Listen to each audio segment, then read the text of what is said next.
আল্লাহ যেগুলো হারাম করেছেন তার মধ্যে কল্যাণ আছে নাকি? কল্যাণ আছে না। আল্লাহ যেগুলো হারাম করেছেন তার মধ্যে কোনো কল্যাণ নাই। আল্লাহ যেগুলো হালাল করেছেন তার মধ্যে কি আছে? কল্যাণ আছে। আচ্ছা, মেয়েদেরকে তালাক দিলে, আচ্ছা তালাক দেয় কে? স্বামী না স্ত্রী? ভালো করে কম। তালাকের অধিকার কার? বলেন, তালাকের অধিকার কার? এই ডিপার্টমেন্ট বইয়ের না তো। স্বামী দেবে তালাক। আর বিয়ের সময় অনুমতি নেবে, আগে অনুমতি দেবে কে? স্ত্রী দেবে। মহিলা পক্ষ আগে দেবে। বিয়ের সময় মেয়ের রাইটস, আর তালাকের সময় স্বামীকে আল্লাহ তাআলা বলেছেন তুমি তালাক দেবে। এই তালাকের রাইটস যদি মেয়েদেরকে পাইকারি হারে দেওয়া হতো, সকাল বিকেলে যে কয়টা তালাক হতো আল্লাহ জানে। মেয়েরা কত কম কয় না বেশি কয়? আচ্ছা, কম কয় না বেশি কয়? পুরুষ কথা বলে 2000 শব্দ, মেয়েরা কথা বলে 3000 5000 শব্দ। কয় হাজার বেশি হলো? 3000-ই বেশি। বেগুন কিনছেন ভুল কইরা, পোকা বেগুন, বাড়িতে নিয়ে গেছেন, টের পান নাই। বটিতে কুর্তি নিয়ে যদি দেখে একবার পোকা বেগুন, ওই পোকা বেগুনের তফসির হবে একটানা 3 ঘন্টা। কি ঠিক? মেয়েরা একটু কথা বেশি বলে। তো এই কথা যারা বেশি বলে তাদের হাতে যদি এই তালাকের আইন দিয়ে থন, তাহলে তালাক আপনি খাবেন না সকাল বিকেল? উপায় নাই তো। কঠিন ব্যাপার। আবার মেয়েরা যে কথা বেশি বলে দরকারও আছে। বাচ্চা লালন পালন করে কে? বাবা না মা? মারা সন্তান লালন পালন করতে গেলে কথা কম লাগে না বেশি লাগে? বেশি লাগে। ছোট বাচ্চা তো, বাবা এটা করিস না, বাবা খা, বাবা খা, বাবা থাম, কান্দিস না, ও বাবা। কত কথা আমার মা বলতেছে, কোনো বিরক্তি নাই, একদম ঘন্টার পরে ঘন্টা জিকির করে যাচ্ছে। আপনি পারবেন? পারবেন আপনি? পুরুষের কোলে যদি সন্তান তুলে দিয়ে বলা হয় তুমি 1 ঘন্টা একটু দেখো, বাপ বলবে বাবা থামো, বাবা থামো, বাবা থামো। কি কথা বলেন? মানে কি? শুধু কি থাম কইছে না আসরও মারছে? শেষ। এই জন্য আল্লাহ তাআলা সবাইকে সবকিছু দেন নাই। মেয়েদের দায়িত্ব হলো বাচ্চা থামানো। ওদের দায়িত্ব সমাজ থামানো নয়। এই সমাজ দেখবে, পুরুষ সমাজ দেখবে কারা? পুরুষ। সিনিয়র কে? পুরুষ না মহিলা? এই সিনিয়র কে? কত? আদম সিনিয়র না হাওয়া সিনিয়র? সিনিয়র কে? আদম। তাহলে পুরুষ হলো সিনিয়র, জুনিয়র কে? মহিলা। মহিলা হলো সিনিয়র নাকি জুনিয়র? মহিলা জুনিয়র আর পুরুষ সিনিয়র। আচ্ছা, এখন কি হয়ে গেছে? সিনিয়র কে? আর সিনিয়র হয়ে গেছে কি? সিনিয়র হয়ে গেছে হলো মহিলা, আর জুনিয়র হয়ে গেছে হলো পুরুষ। কথা বুঝতেছেন না আপনারা? হ্যাঁ, বুঝে নেন। আসেন দোয়া করি। আলোচনা চালাবো জোরে বলে ইনশাআল্লাহ। আমার দিকে তাকান। নামাজ কি সবাই পড়বো 5 ওয়াক্ত? প্রথমে দায়িত্ব দিয়েছে আগামী রমজান মাস হবে কি শেখার মাস। নামাজ পড়বেন সবাই 5 ওয়াক্ত। একটু কারা কারা হাত তুলে দেখেন। জোরে বলি ইয়া আল্লাহ, আমাদেরকে 5 ওয়াক্ত সালাত আদায় করার তৌফিক তুমি আল্লাহ দিয়ে দাও। জোরে বলি আমিন। হাত নামান। আচ্ছা, তালাক দিলে পরে মেয়েদের শোনেন, কথাগুলো শুনতে হবে, একটু মনোযোগ দিয়ে শোনেন। এই ওয়াজগুলো সচরাচর সবাই করে না। তালাক যদি দেওয়া হয়, সেই তালাক প্রাপ্ত নারী অন্য কোন স্বামী যদি গ্রহণ করতে চায়, যেদিন তালাক হয়েছে তার পরের দিন কি বিয়ে হওয়া সম্ভব হবে? জায়েজ হবে? কি হয়ে যাবে? হারাম। বিয়ে হবে না, হবে না বিয়ে। তাকে অবশ্যই 3 মাস 10 থেকে 12 দিন তাকে অপেক্ষা করতে। অল মুতাল্লাকাতু ইয়াতারাব্বাসনা বিআনফুসিহিন্না সালাসাতা কুরু। এখানে আলেম ওলামা আছেন। তার এই যে তাকে ওয়েট করতে হচ্ছে, এখন তার ওয়েটটা করবে কখন? অন্যের বউ থাকতে আরেকজনের সঙ্গে পালায় দৌড় মারছে, আছে না নাই? ওখানে কি মাসলা দিবেন? হ্যাঁ, একটা ছেলে আমাকে ফোন দিছে, সেদিন ফোন দিয়ে বলে হুজুর একটা প্রশ্ন, প্রশ্ন হলো হুজুর, দুটা বছর ধরে একটা মেয়ের সাথে আমার খুব গুড রিলেশন, অনেক সম্পর্ক, গভীর সম্পর্ক হুজুর। হঠাৎ করে 2 মাস আগে সে আমাকে ফাঁকি দিয়ে চলে গেছে হুজুর, ওর কি জন্য গুনাহ হবে না? কথা কি বুঝতেছে? তো বললাম, প্রশ্ন করছো কি বাবা, একটু সামনাসামনি তোমাকে একটু দেখি। এই তো হচ্ছে অবস্থা। কি যে নোংরামি চলছে। ইদানিং কিছু রিসর্ট তৈরি হয়েছে, কিছু ছোট ছোট ওই কবুতরের ঘর সিস্টেম। কি হাউস? Coffee house. হ্যাঁ, কিছু কফি হাউস তৈরি হয়েছে, ওটার আমি নাম দিয়েছিল বাকবাকুম। বুঝলেন? কবুতরের ঘর, যে পানির উপরে একটু পানির ফোয়ারা দিয়া নিরিবিলি, যেন আকাম কুকামে যেন কোনো সমস্যা না হয়। আছে কিনা বলেন? আছে না? নাই? এই নোংরামিগুলো চলছে আজ। তো তালাক প্রাপ্ত নারী 3 মাস দেরি করবে কেন? পুরুষের কি দেরি করা লাগে? পুরুষের দেরি তো দূরের কথা, একটা থাকতে আরেকটা নিয়ে আসতে পারে। ঠিক তো কয়নি, কিন্তু বিয়ে তো করে না যুবকরা। দেখছেন কয়েকজনকে বিয়ে দেয় না হুজুর। ভালো, স্পষ্ট বলেছে, এই জন্য তোমাকে ধন্যবাদ জানাই। ও আচ্ছা থাক। সম্মানিত ভাইরা, বিয়ে করার দরকার আছে না নাই? আমার তো যে এটা আমার আলোচনার মোড় ঘুরাই দিছে। প্রাপ্তবয়স্ক হওয়া সত্ত্বেও বিবাহ না করে বিভিন্ন প্রকার অনৈতিক কাজে লিপ্ত হয়, সে সম্পর্কে আলোচনা পেশ করুন হুজুর। এই জন্য একটু কথাটার প্রসঙ্গ চলে গেছে অন্যদিকে, একটু তাকা। তাহলে তালাকপ্রাপ্ত নারীকে অপেক্ষা করতে হয় 3 মাস 10 দিন। যার স্বামী মারা গেল তাকে কি বলে? এলাকায় কি বলে? আমি আপনাদের কাছ থেকে কেন শুনতেছি জানেন? আপনাদের ভাষা হচ্ছে সবচেয়ে শুদ্ধ ভাষা। বলি আলহামদুলিল্লাহ। যশোরে কোনো কাহিনী নাই, অন্য কোনো আঞ্চলিক কোনো ভাষার কোনো কাহিনী নাই এখানে। একদম বই যে কথা বলে আপনারা মুখে সেই কথা বলে। বলি আলহামদুলিল্লাহ। এত বরকতি জেলা হলো যশোর, খুব সুন্দর ভাষা। আমি আপনাদের এই ভাষাকে খুব সম্মান করি, খুব সুন্দর করে আপনারা কথা বলতে জানেন। আল্লাহ আপনাদের কথার মধ্যে বারাকা দান করুন, জোরে বলি আমিন। বিধবা, অনেকদিন আগে এক ছেলে বলতেছে, হুজুর মোবাইলটা হেরেছে, আমি বিধবা হয়ে গেছি। অনেকের কাছে বইয়ের চাইতে মোবাইলের আকর্ষণ বেশি। আমি কি ভুল বলতেছি?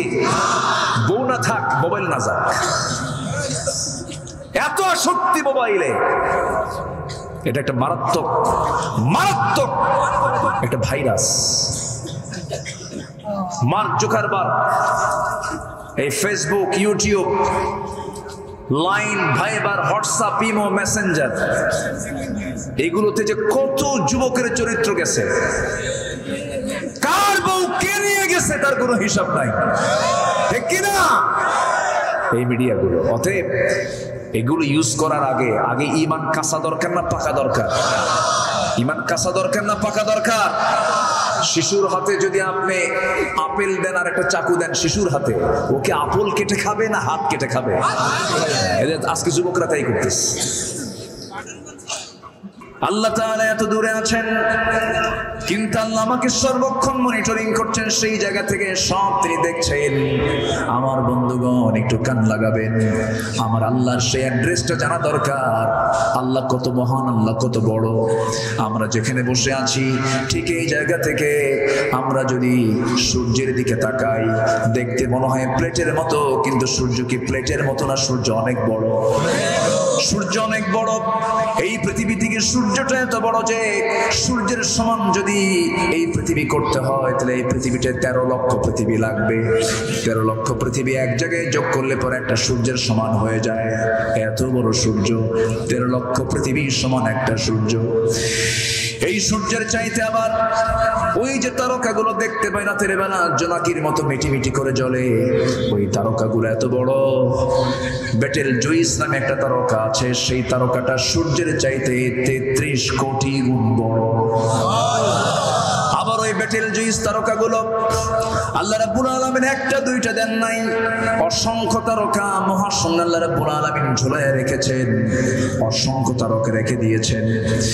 সেই তারকা মানুষ চাঁদের দেশে গেছে, মানুষ মঙ্গল গ্রহে চলে গেছে, কিন্তু মানুষ তো তারকার দেশে যেতে পারে নাই। মনে মনে যদি চিন্তা করে তারকার দেশ দেখতে যাব, অসম্ভব হয়ে যাবে। তবে হ্যাঁ, যদি কোনো বান্দা যেতেই চায়, বিমান চলবে না, রকেট বিমান চলবে না, হেলিকপ্টার চলবে না, তবে রকেট জাতীয় নভোযানে যদি কেউ চড়ে যেতে চায়, পৃথিবীর লেটেস্ট একটা নভোযান হলো অ্যাপোলো 11, যার ঘন্টার গতি হলো 39,000 কিলোমিটার।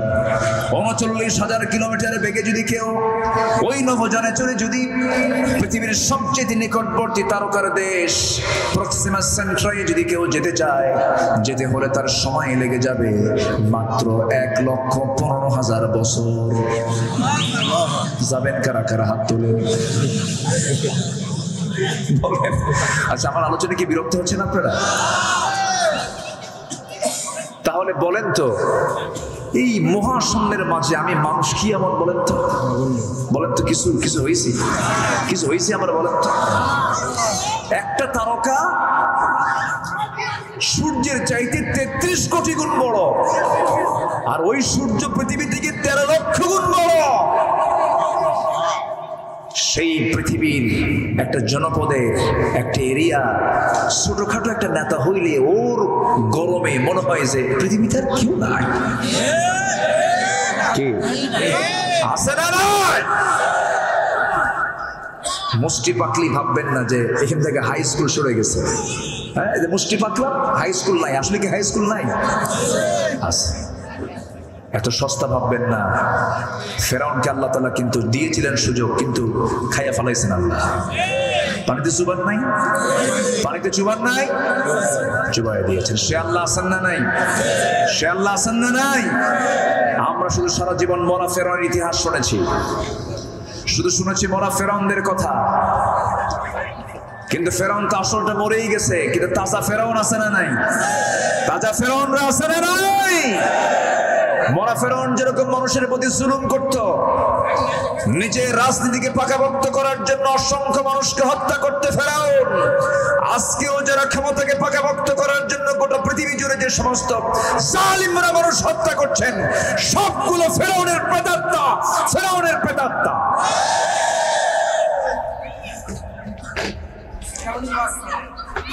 হ্যাঁ হ্যাঁ, কষ্ট দিয়ে ফেলতেছে মনে হয় না? কথা পাল্টায় দেব, অন্যদিকে লাইনে যাব? আপনি বললেও তো শুনবো না, আপনি তো বললেও শুনবো না। আমি কোরআনের লাইনে কোরআন যাবে, কার ভিতর দিয়ে গেল এটা আমাদের দেখার পক্ষে বিষয়। মরবো কয়বার? কয়বার মরবো? আর যারা বিরোধিতা করে তারা মরবে কয়বার? দেখা হবে না? দেখা হবে না একদিন? কথা হবে হাসরে। কথা হবে কোথায়? হাসরে। আমরা হাসরকে নিয়ে চলি। ইমানদার চিন্তা করে হাসরের, চিন্তা করে কি? হাসরের। দুনিয়ার চিন্তা করলে অনেক কিছু হওয়া যেত না। আমাদের চিন্তা হবে দুনিয়া না আখিরাত। আল্লাহর সৃষ্টির দুই পিঠ, একটা ইহকাল আর একটা কি? পরকাল। ইমানদার চলবে ইহকালকে নিয়ে না পরকালকে নিয়ে? পরকালকে নিয়ে। ইমানদার কাকে বলে? ইমানদার কখনো ফাঁকিবাজ হয় না, ইমানদার কখনো মিথ্যুক হয় না, ইমানদার কখনো ওয়াদা ভঙ্গকারী হয় না, ইমানদার কখনো জেনাকার হয় না, ইমানদার কখনো নেশাখোর হয় না, ইমানদার কখনো নামাজকে ছেড়ে দেয় না, ইমানদার কখনো মুখ থেকে আজে বাজে কথা বলে না, ইমানদার কখনো যাকাত বাদ দেয় না। এগুলো কার কথা বলেন? আসতে বলবেন না, কার কথা? সূরা মুমিনুন পড়বেন, আয়াত তো বলার সময় নাই। সূরা মুমিনুন আল্লাহ রাব্বুল আলামিন 7টা গুণের কথা বলে দিয়ে বলেছেন, এই 7টা গুণ যারা অর্জন করবে আমি আল্লাহ নিজে তাকে জান্নাতুল ফেরদাউসের মালিক বানাইয়া দেব। কি সুন্দর করে বলেছেন। আয়াতটা একটু বলি একটু। আয়াত যত বেশি বলা হবে সব তত বেশি হয়ে যাবে।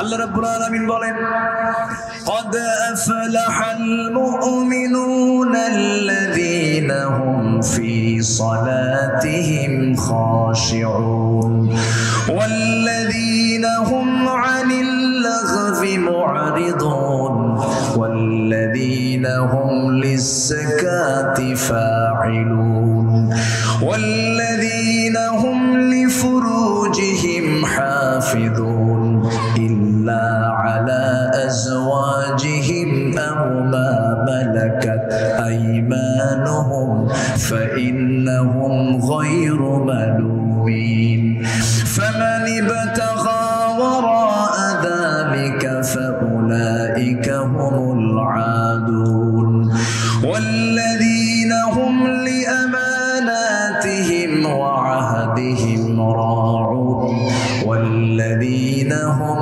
على صلواتهم يحافظون أولئك هم الوارثون الذين يرثون الفردوس هم فيها خالدون جرب الله أكبر নাম্বার ওয়ান নামাজ। নাম্বার ওয়ান কি? নামাজ। অমনোযোগ না মনোযোগ? বলেন অমনোযোগ না মনোযোগ? মনোযোগ। নামাজ আছে যেখানে আমরা আছি সেখানে আজান হবে কোথায় যাব? আজান হবে কোথায় যাব? এটা কার হক? আসতে বলবেন না, কার হক? আল্লাহর হক। যে ইমানদার আজান শুনেই মসজিদে যাবে, আল্লাহ ওই বান্দাকে সবার আগে জান্নাতে দিবেন। জোরে বলি সুবহানাল্লাহ। নামাজ আগে পড়বে, বান্দা জান্নাতে আগে যাবে, এটাই নিয়ম। আমার বন্ধুগণ, নামাজের মধ্যে মজা পেতে হবে। সামনে মাস আসতেছে, তারাবির মাস আসতেছে। সালাতুত তারাবিহ মানে হলো বিরতির নামাজ, কিন্তু এই নামাজের নামাজকে উল্টা বানায় দিয়েছে। মুসল্লিরা এত জোরে 20 রাকাত তারাবি পড়ে, এটার নাম তারাবি না হয়ে গেছে সালাতুত তাড়াতাড়ি। এত তাড়াতাড়ি পড়ে আছে না নাই? ফেরেশতাকে আমার বুঝতে কষ্ট হয় রে। ওই 20 রাকাত নামাজ পড়ার চাইতে আপনি যদি 2 রাকাতও পড়তে পারেন তাই ভালো, কি ঠিক কিনা? গত রমজানে আমি মদিনা মুনাওয়ারায় আমার নবীজির মাকবারার পাশে দাঁড়ায়া তারাবির নামাজ শেষ হওয়ার পর সেখানে প্রত্যেক রাতে রাত 3টার দিকে 2টার দিকে কিয়ামুল লাইল শুরু হয়ে যায়। সেই কিয়ামুল লাইল একজন ইমাম নামাজ পড়াচ্ছেন। ইমামটার বয়স হলো 90 বছর মাত্র। কত বছর মাত্র? বলেন 90 বছরের কি যুবক হয় না বুড়া হয়? এই বুড়া ইমাম নামাজ পড়াচ্ছেন, শায়েখ নামাজ পড়াচ্ছেন। 2 রাকাত নামাজ আমি পড়লাম। সেই জায়গায় আমার পাশে একজন বন্ধু, তিনি অসুস্থ ছিলেন। বললেন, ভাই আমার প্রচন্ড মাথা ব্যথা হচ্ছে, বমি ভাব। কিন্তু দেখলাম উনি নামাজে আমার সঙ্গে দাঁড়ায় গেছেন। 2 রাকাত নামাজ আমাদের শেষ করতে সময় লেগেছে মাত্র 39 মিনিট।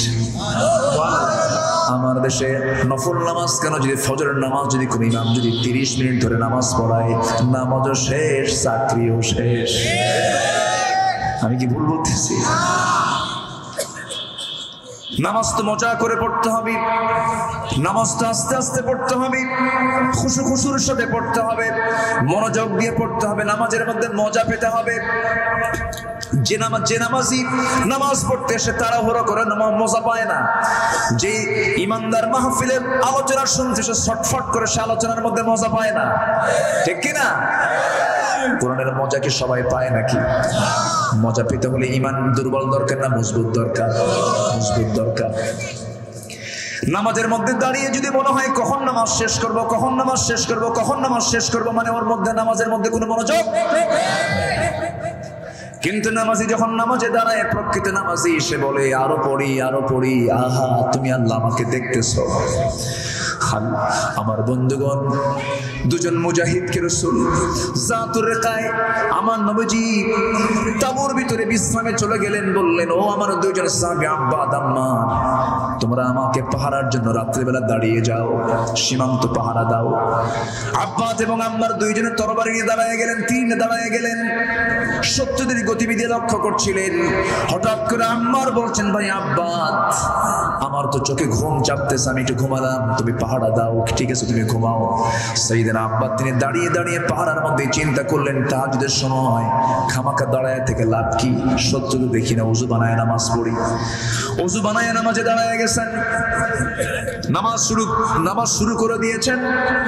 প্রথম রাকাতে যখন তেলাওয়াত করতেছিলেন হঠাৎ করে শত্রু তাকে টার্গেট করে ফেলেছে। তিনি তো নামাজের মধ্যেই আছেন, একটা তীর এসে তার ডান পায়ে লেগে গেল, ফিনকি দিয়ে রক্ত পড়া শুরু হয়ে গেছে।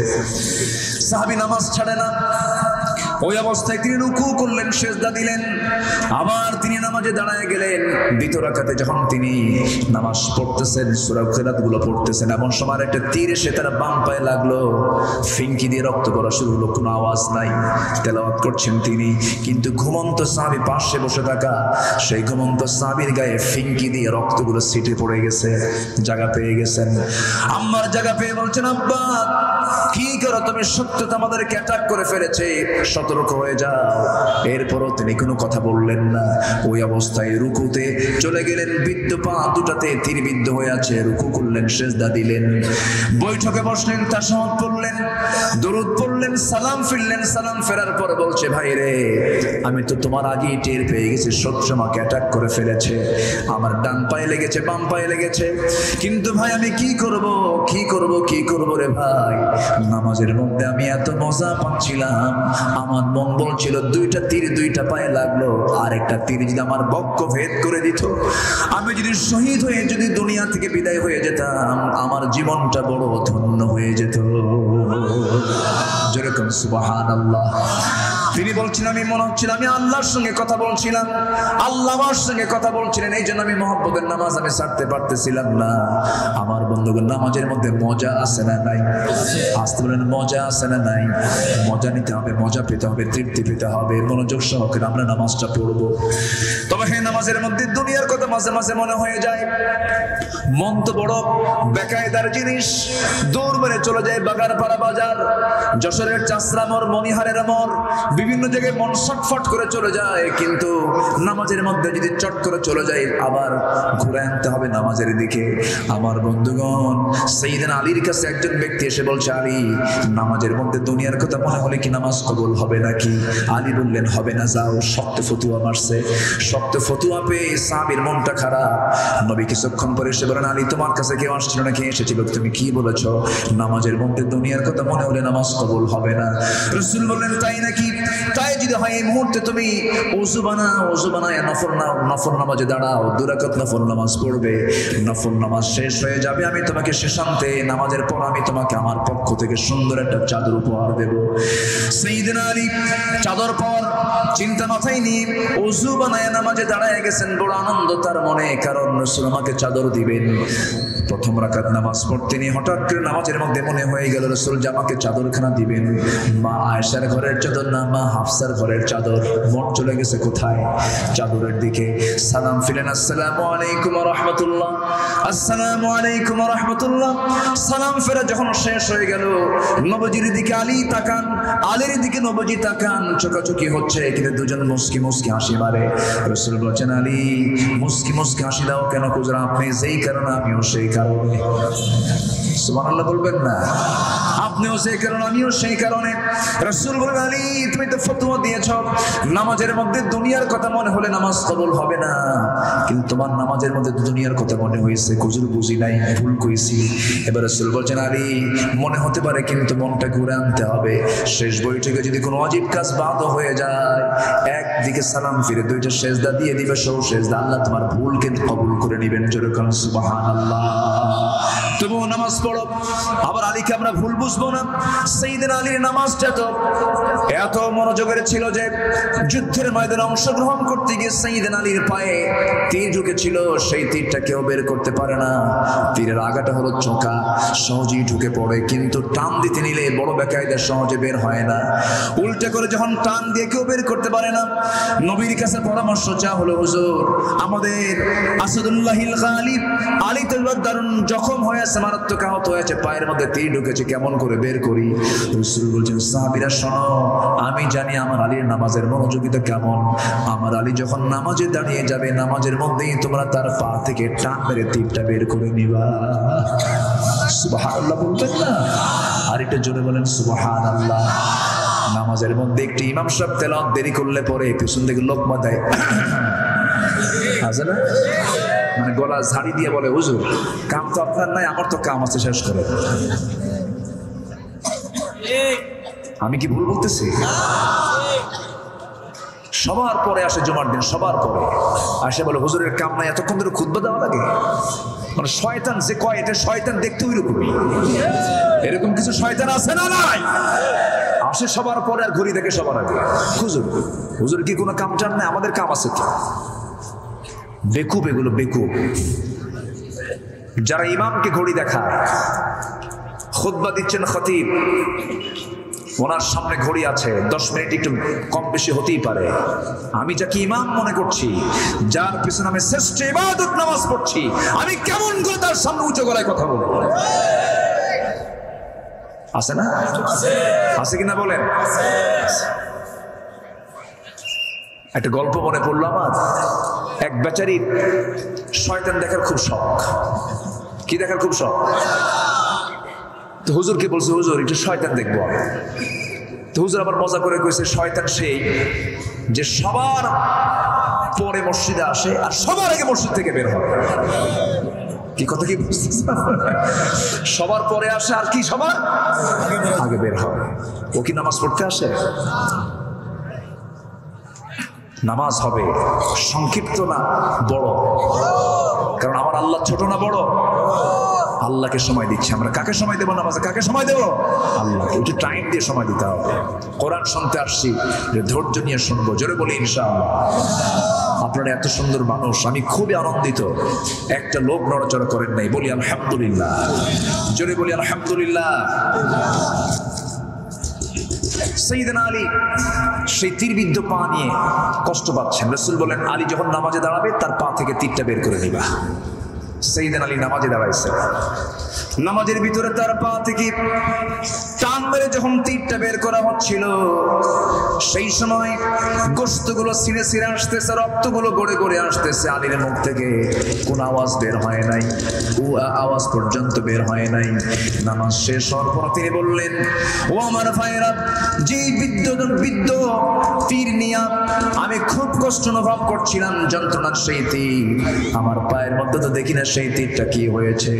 সঙ্গে সঙ্গে সবাই বলছে, আলী নবীর পরামর্শ নিয়ে তোমার পা থেকে আমরা নামাজের মধ্যে টান মেরে তীরটা বের করে নিয়েছি। আলী বলেন, আল্লাহর কসম করে বলি, তোমরা আমার পা থেকে কখন তীরটা টান মেরে বের করেছো আমি বিন্দু পরিমাণ কোনো টের পাই নাই। জোরে করো সুবহানাল্লাহ। ভয় ছিল কার? মনোযোগ ছিল কার দিকে?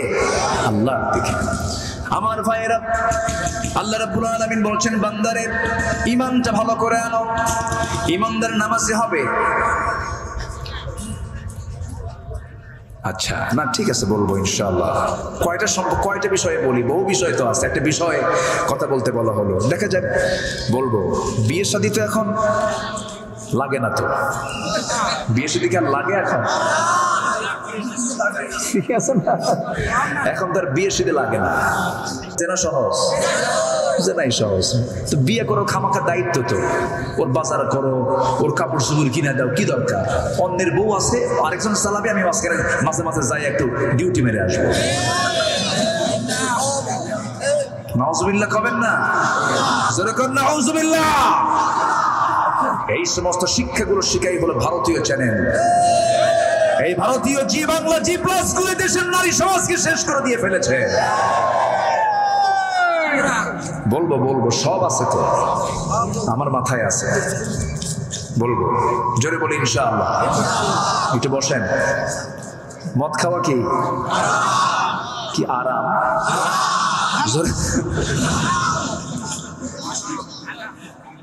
মদের দোকান যশোর জেলায় নাই তো?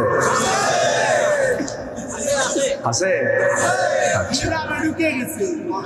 ও আচ্ছা, সুদ কি আছে? সুদ? আচ্ছা, সুদখোর নামাজি, সুদখোর হাজি। তাহলে হাজিকে হাজি না বললে মন খারাপ করে। তাহলে যে হাজি সুদ খায় তার নামটা বলা দরকার, আলহাজ, সুদখোর।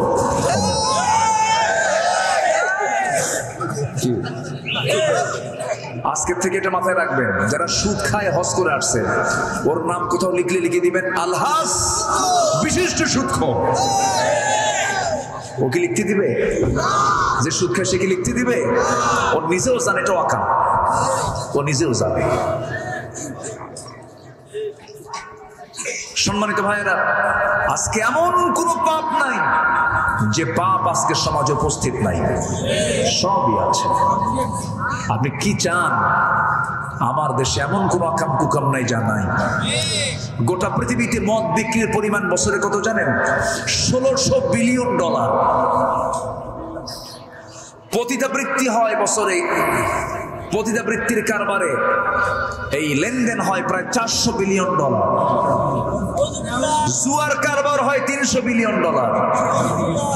আমার দেশে এরকম ব্যবসায়ী নাই? এগুলো ব্যবসায় আছে না নাই? মদ বাইরে থেকে নিয়ে আসে, ইম্পোর্ট করে, আছে না? আছে। 5 স্টার হোটেলগুলো চলে না? কথা বললেই তো আমরা দোষী হয়ে যাই। মদের বোতল নিয়ে কোনো আলেম বসে থাকে না। মদের বোতলের সাথে আলেমদের কোনো সম্পর্ক নাই। মদের বোতল নিয়ে তারাই নাইট ক্লাবে যায় যারা ইসলামকে বরদাস্ত করতে পারে না।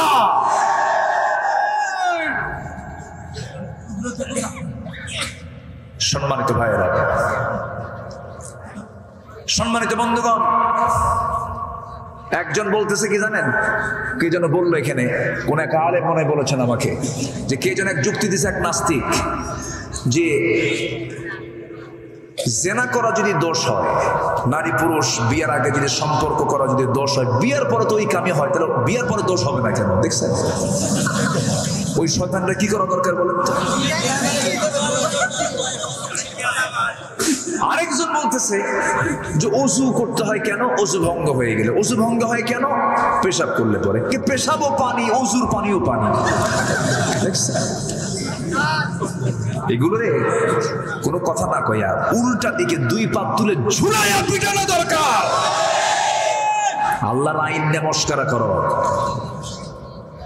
আছে না নাই? আচ্ছা, এগুলো বদমাইশ। সেগুলো আল্লাহ যেগুলো হারাম করেছেন তার মধ্যে কল্যাণ আছে নাকি? কল্যাণ আছে না। আল্লাহ যেগুলো হারাম করেছেন তার মধ্যে কোনো কল্যাণ নাই। আল্লাহ যেগুলো হালাল করেছেন তার মধ্যে কি আছে? কল্যাণ আছে। আচ্ছা, মেয়েদেরকে তালাক দিলে, আচ্ছা তালাক দেয় কে? স্বামী না স্ত্রী? ভালো করে কম। তালাকের অধিকার কার? বলেন, তালাকের অধিকার কার? এই ডিপার্টমেন্ট বইয়ের না তো। স্বামী দেবে তালাক, আর বিয়ের সময় অনুমতি নেবে, আগে অনুমতি দেবে কে? স্ত্রী দেবে। মেয়ে, মহিলা পক্ষ আগে দেবে। বিয়ের সময় মেয়ের রাইটস, আর তালাকের সময় স্বামীকে আল্লাহ তাআলা বলেছেন তুমি তালাক দেবে। এই তালাকের রাইটস যদি মেয়েদেরকে পাইকারি হারে দেওয়া হতো, সকাল বিকেলে যে কয়টা তালাক হতো আল্লাহ জানে। মেয়েরা কত কম কয় না বেশি কয়? কম কয় না বেশি কয়? পুরুষ কথা বলে 2000 শব্দ, মেয়েরা কথা বলে 3000 5000 শব্দ। কয় হাজার বেশি হলো? 3000-ই বেশি।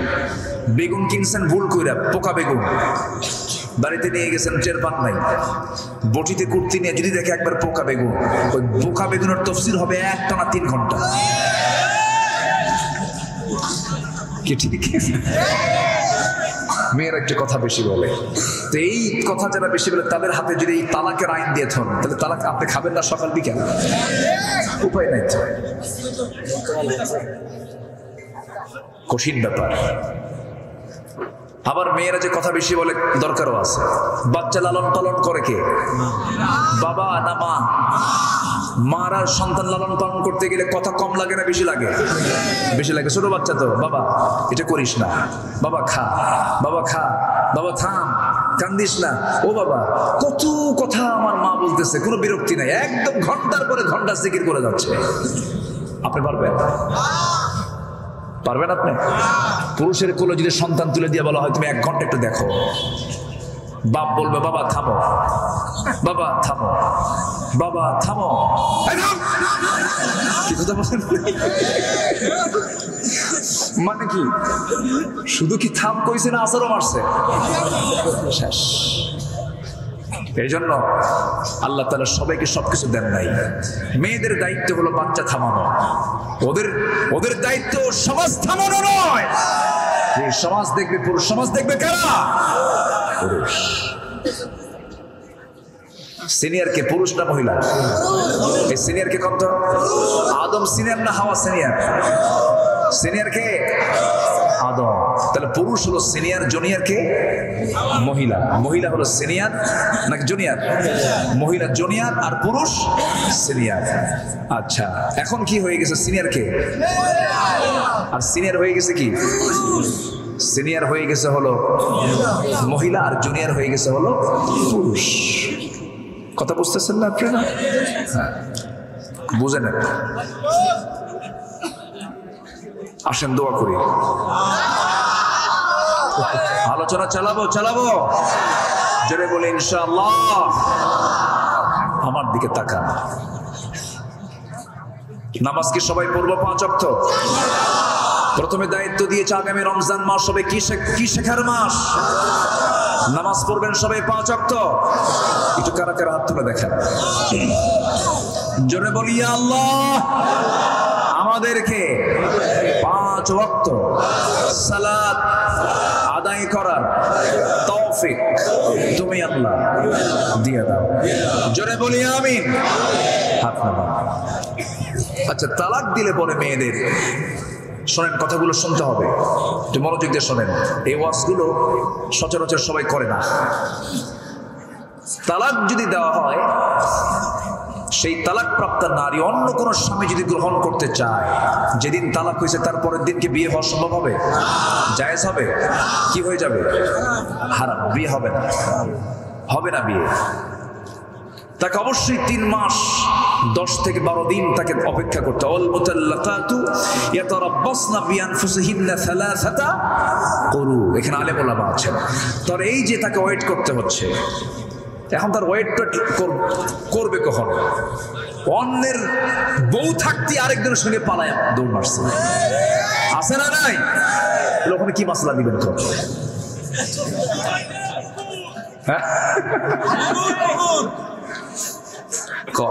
একটা ছেলে আমাকে ফোন দিছে সেদিন।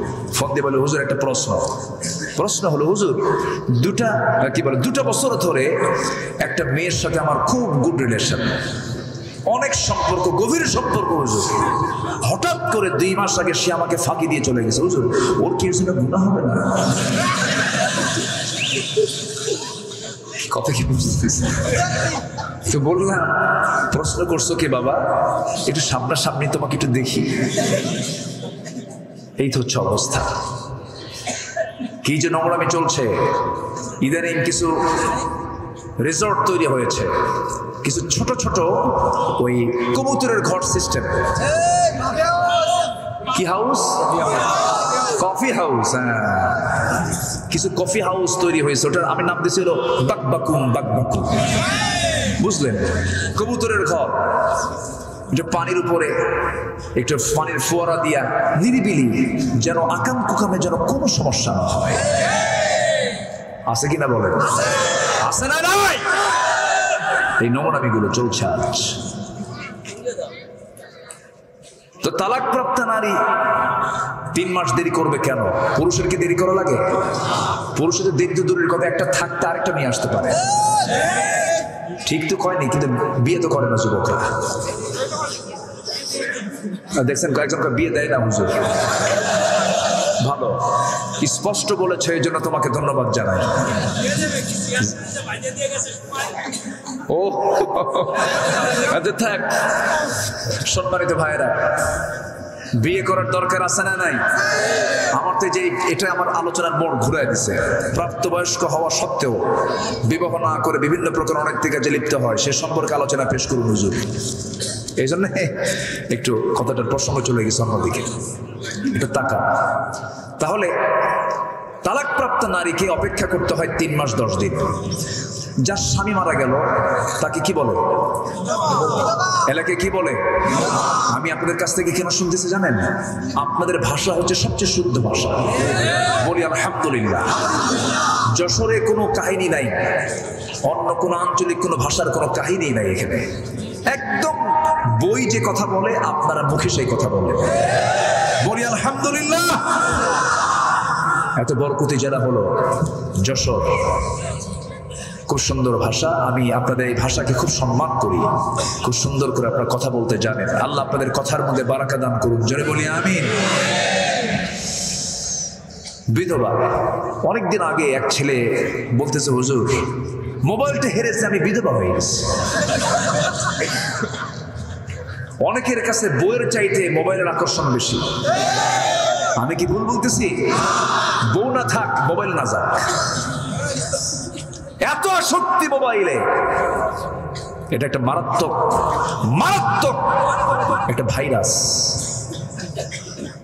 মার্ক জুকারবার্গ এই Facebook, YouTube, Line, Viber, WhatsApp, imo, Messenger, এগুলোতে যে কত যুবকের চরিত্র গেছে, কার বউ কে নিয়ে গেছে তার কোনো হিসাব নাই, ঠিক কিনা? এই মিডিয়াগুলো। অতএব এগুলো ইউজ করার আগে আগে ইমান কাঁচা দরকার না পাকা দরকার? ইমান কাঁচা দরকার না পাকা দরকার? শিশুর হাতে যদি আপনি আপেল দেন আর একটা চাকু দেন শিশুর হাতে, ওকে আপেল কেটে খাবে না হাত কেটে খাবে? আজকে যুবকরা তাই করতেছে। ঠিক আছে আব্বা, যেটাই ব্যবহার করো আগে ইমানকে মজবুত করতে হবে, ঠিক কিনা? চুয়াডাঙ্গায় মাহফিল, এক মুরব্বী এসে আমার কাছে দোয়া চাই, হুজুর বড় মেয়ের জন্য দোয়া চাই। বিয়ে দিছে ঠাকুরগা। বললাম চুয়াডাঙ্গার মানুষ ঠাকুরগা কেন? এই 250 মাইলে বিয়ের ঘটককে হুজুর মোবাইল, ঘটককে বললাম মোবাইল কিনে দিলেন কেন? বলতেছে হুজুর কিনে কি দিতে চাইছি, এখন তো সব অনলাইনে ক্লাস। মেয়ে আমার সায়েন্সে পড়ে, বায়োলজির অনলাইন ক্লাস লাগে, ফিজিক্সের অনলাইন ক্লাস লাগে, কিন্তু ও যে আরেকটা অনলাইন খুলছে তা তো জানি না। চলে গেছে। অতএব এই ব্যাপারে সতর্ক প্রত্যেক গার্জিয়ানের হওয়ার দরকার আছে না নাই? আছে না নাই? সতর্ক থাকতে হবে। তাহলে বিধবা নারীর জন্য অপেক্ষা করতে হয় অন্য কোনো স্বামী গ্রহণ করতে কয় মাস? তালাক প্রাপ্ত নারীর হলো 3 মাস 10 দিন। বিধবা নারীর কয় মাস? এই এখানে আলেম ওলামা আছেন। আরবাআতু আশহুরিন ওয়া আশরা, কোরআন বলে দিচ্ছে আরবাআতু আশহুরিন ওয়া আশরা, 4 মাস গুনে গুনে আরো 10 দিন। কেন? শোনেন, রোগ ছড়াবো না আমরা রোগী হতে চাই না। আমি এই জন্যই আমি নির্যাসটা বলো একটু বোঝানোর চেষ্টা, যুবকরা মনোযোগ দিয়ে শুনবা কথাগুলো। আমার মায়েরাও শুনবেন। মায়েরা কয় ইসলাম নারীকে কি জিতাইছে? একটা পুরুষ একসঙ্গে যেদিন বউ মারা যায় তারপরে দিনে বিয়ে করতে পারে, আর আমাদের 3 মাস দেরি করো, 4 মাস দেরি করো, এরকম করে বিভিন্ন যুক্তি খাড়া করে। কিন্তু বিষয়টি একটু ভাবেন, দেখেন। হ্যাঁ, নাসরিন টাসরিন তো আছেই। আচ্ছা আমার ভাইয়েরা এই জাতীয় প্রশ্ন করে, কিন্তু দেখেন বিষয়টা পশ্চিমা একজন ডাক্তার চিকিৎসক এটা নিয়ে গবেষণা করেছেন, 2টা আয়াতকে নিয়ে গবেষণা করে তিনি কি দেখেছেন? যখন কোনো মেয়ে স্বামীর সঙ্গে যখন মিলিত হয়ে যায়, স্বামী স্ত্রী যখন ইন্টারকোর্স করে, ইন্টারকোর্স যখন হয়ে গেল, নারী জাতি হলো নেবার জাতি, পুরুষ জাতি হলো দেবার জাতি। রিসিভ করবে নারী আর দিয়ে দেবে হলো পুরুষ। পুরুষ থেকে আগত যে ব্যাকটেরিয়া, যে প্রোটিনগুলো স্ত্রী বহন করে চলে, তার মাথা থেকে পা পর্যন্ত তা বহন হতে থাকে। এই ব্যাকটেরিয়া প্রোটিনগুলো তার শরীরে জমা হয়ে যায়। এই জমাকৃত প্রোটিন ব্যাকটেরিয়া তার শরীর থেকে যেতে 1 মাসে 30% শরীর থেকে বের হয়ে যায়, 2 মাসে 60% চলে যায়, 3 মাসে 90% চলে যায়। 3 মাস 10 দিন যখন চলে যায়, তার শরীর থেকে আগের সাবেক স্বামী, তার স্বামীর সমস্ত প্রোটিন ব্যাকটেরিয়াগুলো 3 মাস 10 দিনের ব্যবধানে সমস্ত ব্যাকটেরিয়াগুলো তার শরীর থেকে বের হয়ে যায়। যখন বের হয়ে গেল, অন্য কোনো পুরুষ যখন স্বামী হয়ে তার জীবনে চলে আসবে, সে আর কোনো রোগাক্রান্ত হবে না যদি 3 মাস যদি সে টাইমটা না যদি সে অতিক্রম করে। পূর্বের আগত স্বামীর শরীর থেকে ব্যাকটেরিয়া প্রোটিনগুলো থাকা অবস্থায় যদি নতুন করে কোনো পুরুষের ব্যাকটেরিয়া প্রোটিন যখন চলে আসবে, ডাবল ব্যাকটেরিয়া ডাবল প্রোটিন, মহারোগাক্রান্ত হয়ে যাবে। বিভিন্ন রোগ তার শরীরে দানা বেঁধে চলবে, সমাজে মহামারী দেখা দেবে, বিভিন্ন রোগ ছড়িয়ে পড়বে, সেই রোগে আক্রান্ত হয়ে ব্যক্তি সমাজ সব জায়গায় ছড়িয়ে পড়বে, ভাইরাসগুলো ছড়িয়ে পড়বে, সমাজ অবিকল হয়ে পড়বে। এই জন্য আল্লাহ রাব্বুল আলামিন তালাকপ্রাপ্ত নারীকে এট এ টাইম 3 মাস 10 দিন দেরি করতে বলেছেন। কিন্তু প্রশ্ন হলো বিধবা নারীর জন্য আরো 1 মাস বেশি কেন বলা হলো?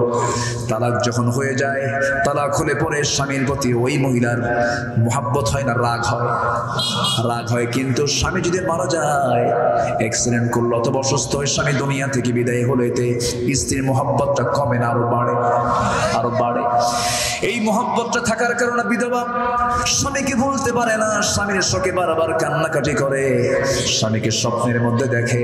এই যে স্বামীকে বারবার সে লালন করে, এই জন্য তার শরীর থেকে তার আগত স্বামীর ব্যাকটেরিয়া প্রোটিন যেতে আরো 1 মাস সময় বেশি লেগে যায় বলে আল্লাহ তাআলা 4 মাস 10 দিন অপেক্ষা করতে বলেছেন। জোরে বলুন সুবহানাল্লাহ।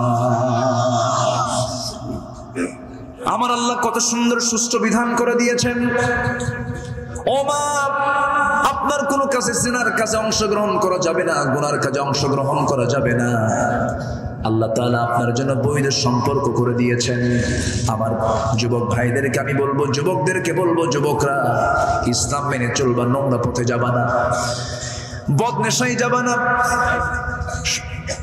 এরপরে মাস্টারবেশন করবা না, নোংরামি কোনো পথে যাবা না, স্কুলের বারান্দায় গিয়ে গার্লস স্কুলের সামনে গিয়ে মেয়েদেরকে বিরক্ত করবে না, মেসেঞ্জার হোয়াটসঅ্যাপে ইনবক্সে কোনো প্রকার বাজে কোনো কিছু করবা না, সুন্দর করে সুন্দর জীবন গঠন করবে। আল্লাহ বলছেন, ও যুবক, তুমি যদি তোমার যৌবনকে আমার কাছে ব্যয় করো, আমি তোমাকে আমার আশ্বাস দিবের ছায় আমি তোমাকে জায়গা দিয়ে দেবো। জোরে বলি সুবহানাল্লাহ। কত বড় অফার আল্লাহ দিচ্ছেন। যুবকের ইবাদতের দাম সবচাইতে কম না সবচাইতে বেশি? বেশি। আমার বন্ধুগণ, এই দুনিয়া ছেড়ে সবাই চলে যাব আমরা, আপনিও যাবেন, আমিও যাব। সবচেয়ে বড় পুঁজি হলো ঈমান। ঈমান ধ্বংস হয়ে যায় নেশা করলে পরে, ঈমান ধ্বংস হয়ে যায় জেনা করলে পরে, ঈমান ধ্বংস হয়ে যায় হারাম পথে চলে গেলে পরে।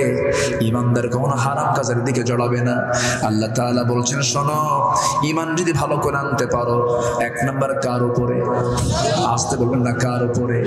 নাম্বার 2 হলো রাসূলহি, নবীর উপরে। নবীর প্রতি মুহাব্বত দরকার আছে না নাই? রাসূলকে মুহাব্বত করতে হবে নিজের জীবনের চাইতে কম না বেশি? আসতে কম না বেশি?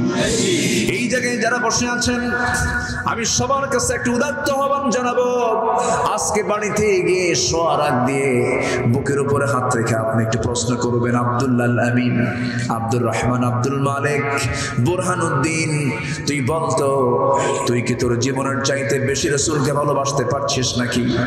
আপনার মন যদি সায় দিয়ে দেয়, হ্যাঁ, আমার জীবনের চাইতে আমি রাসূলকে বেশি ভালোবাসতে পেরেছি, আল্লাহর কসম সেই বান্দা কখনো জাহান্নাম যাবে না। জোরে বলি সুবহানাল্লাহ। জীবনে কত স্বপ্ন দেখলাম আমরা, কত স্বপ্ন দেখলেন, কত স্বপ্নেরা পার হয়ে গেছে, কিন্তু ইমানদার একজন মুসলমান রাসূলকে স্বপ্নে দেখলো, এটা বড় তার জন্য গ্যাপ, এটা শূন্যতা। আমি আপনাদেরকে আজকে কিছু আমল শিখায় দেব, সে আমলগুলো রেগুলার করলে পরে রাসূলকে স্বপ্নে দেখা সম্ভব। বলবো বলবো সবাই শুনবেন, বলবো। আমার বন্ধুগণ, একটু ঈমান, নবীকে জীবনের চাইতে বেশি ভালোবাসতে হবে। সাহাবায়ে কেরামকে আমি যতটুকু স্টাডি করেছি, এই পৃথিবীতে নবীদের পরে সাহাবীদের মর্যাদা কেন হলো, আমি যতটুকু স্টাডি করেছি, আমি এই ভাঙ্গাচোরা স্টাডি দিয়ে আমি যতটুকু বুঝতে পেরেছি, সাহাবীদেরও 2 চোখ, আমাদেরও 2 চোখ, সাহাবীদের 2 কান, আমাদেরও 2 কান, সাহাবীদের 2 হাত, আমাদেরও 2 হাত, কিন্তু সাহাবীদের দাম, এত মান, এত মর্যাদা কেন বেড়ে গেল? এর মূল 1 নাম্বার কারণ হলো, প্রত্যেক সাহাবী রাসূলকে জীবনের চাইতে তারা বেশি ভালোবেসেছে। জোরে বলি সুবহানাল্লাহ, আরো জোরে বলি সুবহানাল্লাহ। রাসূলকে আমরা কেন স্বপ্নে দেখব? অবশ্যই দেখব। আমলটা করতে হবে, ধ্যানটা করতে হবে। যদি কোনো বান্দা নিয়মিত প্রত্যেক রাত্রিবেলা সূরাতুল ফাতিহা পড়বে, সূরা ইখলাস 3 বার পড়বে, ঘুমের দোয়াটা পড়ে নেবে, ঘুমে যাওয়ার দোয়াটা পড়ে নেবে, সুবহানাল্লাহ আলহামদুলিল্লাহ আল্লাহু আকবার বলবে, এরপর ঘুম না আসা পর্যন্ত সে শুধু পড়বে আল্লাহুম্মা সাল্লি আলা মুহাম্মদ ওয়া আলা আলি মুহাম্মদ কামা সাল্লাইতা আলা ইব্রাহিম ওয়া আলা আলি ইব্রাহিম ইন্নাকা হামিদুম মাজিদ। যার ঘুমের পূর্বে দরুদ শরীফ বেশি পড়া হয়ে যাবে, আমি আপনাকে হলফ করে বলতে পারি কোন একটা রাত নবীজি আপনার সঙ্গে সাক্ষাতে মিলিত হয়ে যাবে। রাসূল বলেছেন যে আমাকে দেখে, স্বপ্নের মধ্যে সে আমাকেই দেখি। শয়তান সবার সুরত ধারণ করতে পারে, শয়তান সব জায়গায় ধোঁকা দিতে পারে, কিন্তু আমার চেহারায় কোনো ধোঁকাবাজি করতে পারে না। আমরা কি দেখতে চাই না? ইনশাআল্লাহ সবাইকে দেখতে চাই নাকি? দাড়ি রাখার দরকার আছে না নাই? নবী আমার দাড়ি ছাড়া না দাড়িওয়ালা, দাড়ি ছাড়া না দাড়িওয়ালা, আমি কেন দাড়িওয়ালা হব না? নবী আমার বিড়ি খাওয়া লোক ছিলেন নাকি? আমি কেন বিড়ি খাবো? রাসূল কোন নেশা করেছেন নাকি? আমি কেন নেশা করব? আমার এই সমস্ত তবিয়তগুলো চেঞ্জ করতে হবে, অভ্যাসগুলোকে বর্জন করতে হবে, বদ অভ্যাসগুলোকে ছেড়ে দিতে হবে। রাসূলকে ভালোবাসতে হবে জীবনের চাইতে বেশি। একজন সাহাবীর কথা মনে হয়ে গেল, আমার নবীজি জীবনের 2 জায়গায় বেশি না খেয়ে থেকেছেন, বেশি সময় বেশি টাইম ধরে। তায়েফের ময়দানে 3 দিন 3 রাত, খন্দকের প্রান্তরে 4 দিন 4 রাত, পানিও নাই খাবারও নাই। কিন্তু খন্দকের প্রান্তরে সহ্য করতে না পেরে আমার নবীজি ক্ষুধার জ্বালা সহ্য করতে না পেরে পেটে পাথর পর্যন্ত বেঁধে ফেললেন। পেটে যখন পাথর বেঁধে ফেলেছেন কোন সাহাবী টের পায় নাই, কিন্তু একজন সাহাবী টের পেলেন।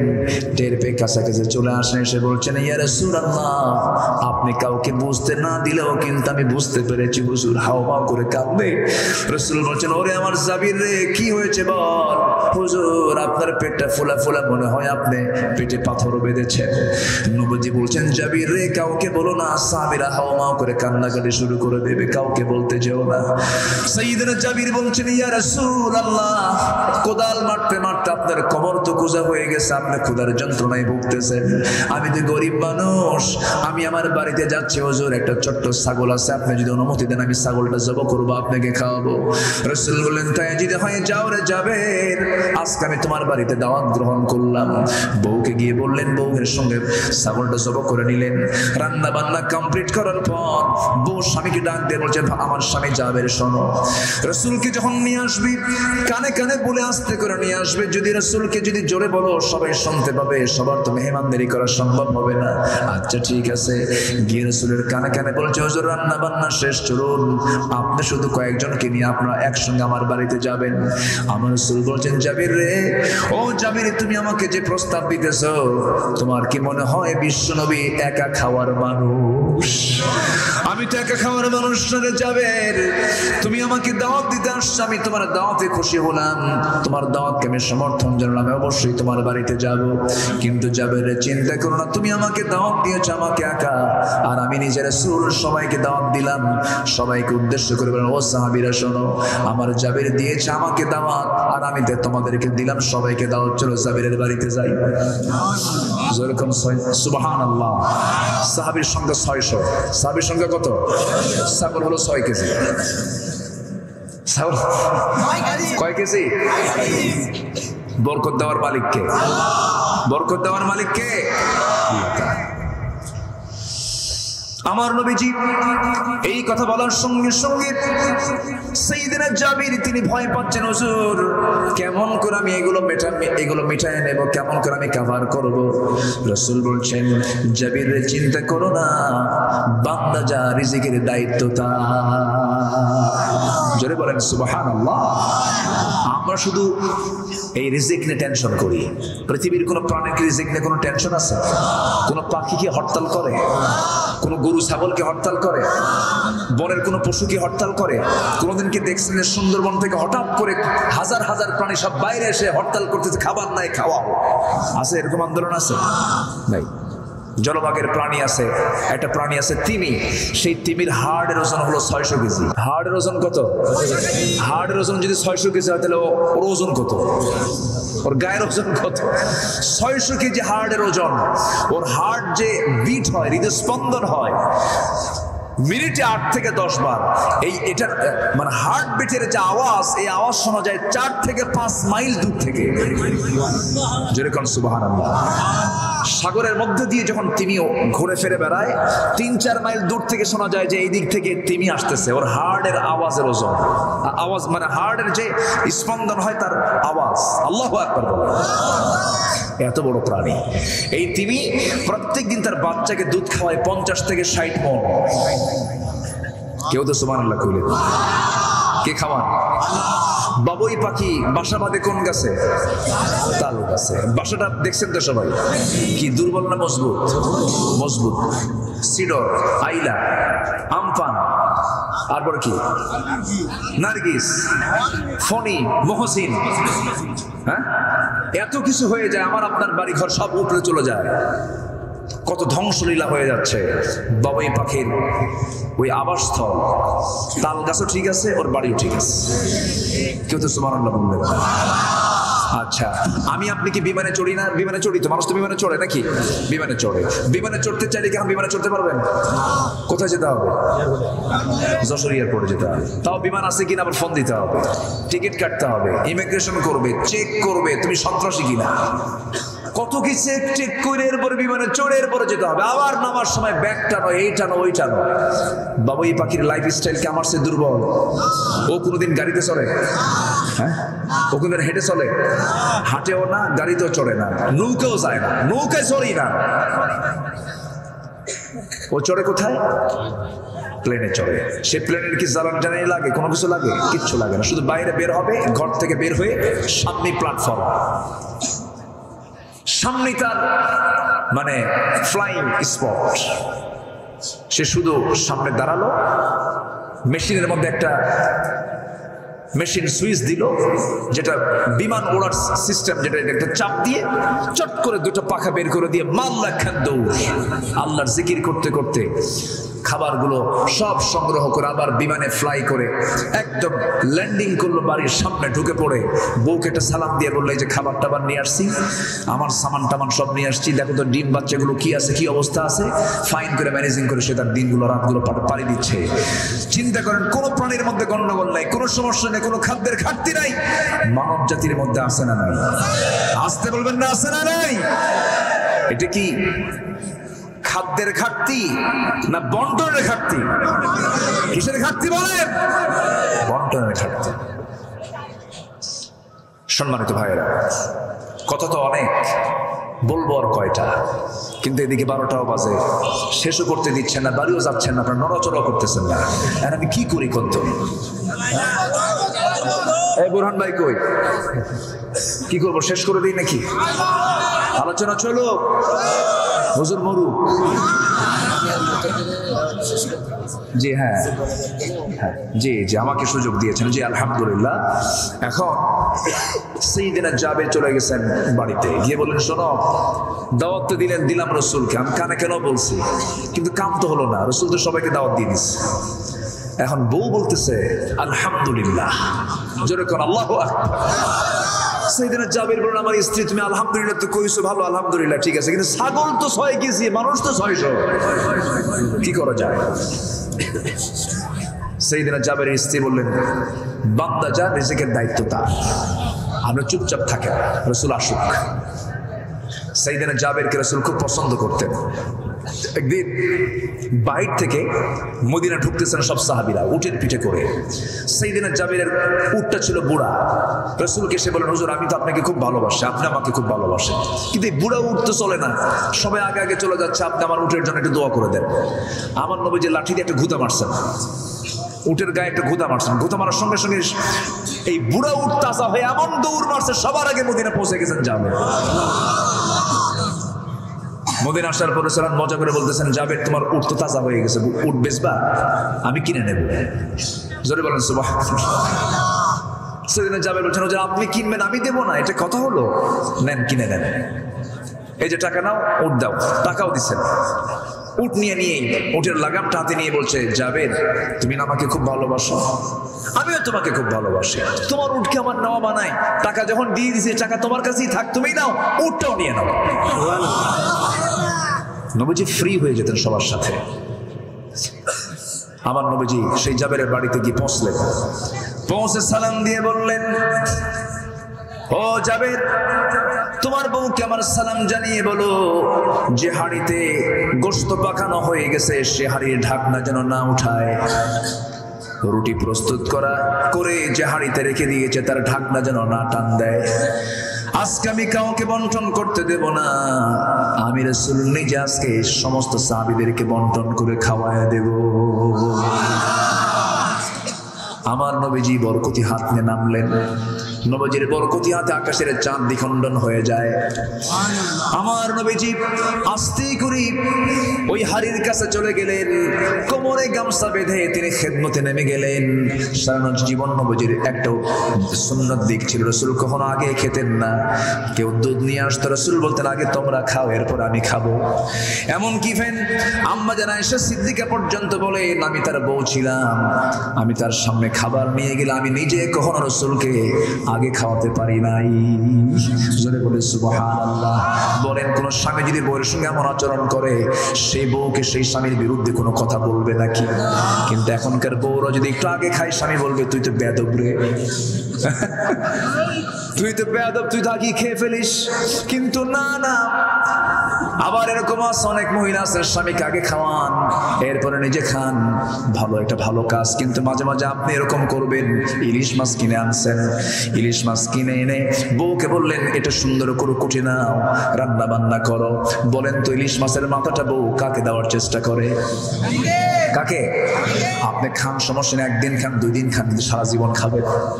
হ্যাঁ, একটু 2-1 দিন দিবেন বউকে যে তুমি সারা জীবন তো খাওয়াইছো, আজকে তো মাছের কাল্লাটা তুমি খাও। আমার মায়ের আজকে খুব খুব খুশি, হুজুর ভালো করে বলেন 20 বছরের সংসার একটা দিন মাছের কাল্লা জুটে নাই আমার কপালে।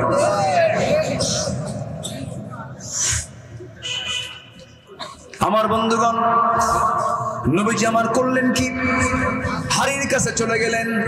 হাড়ির কাছে গিয়ে হাড়ির মুখটা খুলে তিনি বিসমিল্লাহ বলে যখন গোশত বন্টন শুরু করে দিলেন, রুটি বন্টন শুরু করে দিলেন, 600 সাহাবী তৃপ্তি ভরে সেই রুটিও খেলো, গোশতও খেলো। কিন্তু সেই সাহাবী জাবিরের বাড়ির হাড়ির গোশত, হাড়ির রুটি এক চুল পরিমাণ কমে নাই। জোরে বলেন সুবহানাল্লাহ। রিজিক দেওয়ার মালিককে, আসতে বলবেন রিজিক দেওয়ার মালিককে। রিজিক বেড়ে যাবে কার হুকুম মানলে পরে, রিজিক বেড়ে যাবে নবীর প্রতি মহব্বত রাখলে। ঈমান আনবো আমরা ভালো করে। এরপর আল্লাহ রাব্বুল আলামিন 2 নম্বর হুকুম দিয়েছেন, ওয়াজাহাদু ফি সাবিলিল্লাহি বিআমওয়ালিহিম ওয়া আনফুসিহিম ফি সাবিলিল্লাহ। যারা আল্লাহর রাস্তায় জিহাদ করবে জীবন দিয়ে, মাল দিয়ে, যারা জিহাদ করবে আল্লাহর পথে। একটা বড় আলোচনা ছিল, সময় তো অল্প, আজকার পারলাম না। জিহাদ নাম শুনলে পর অনেকের গা চুলকায়, আছে না আছে না আছে না?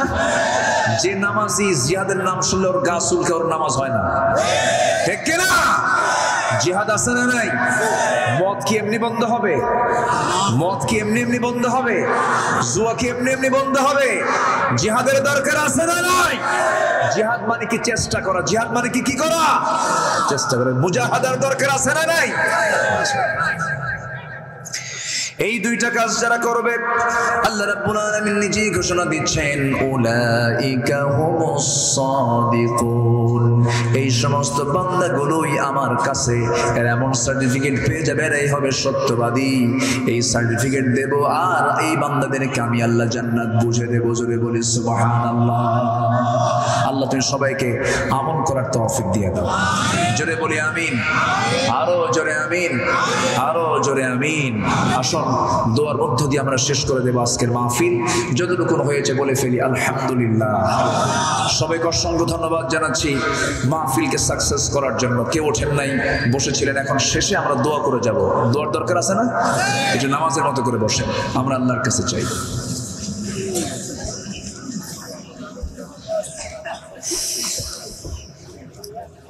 সবাই বলে সুবহানাকাল্লাহুম্মা ওয়া বিহামদিকা আশহাদু আন লা ইলাহা ইল্লা আনতা আস্তাগফিরুকা ওয়া আতুবু ইলাইকা।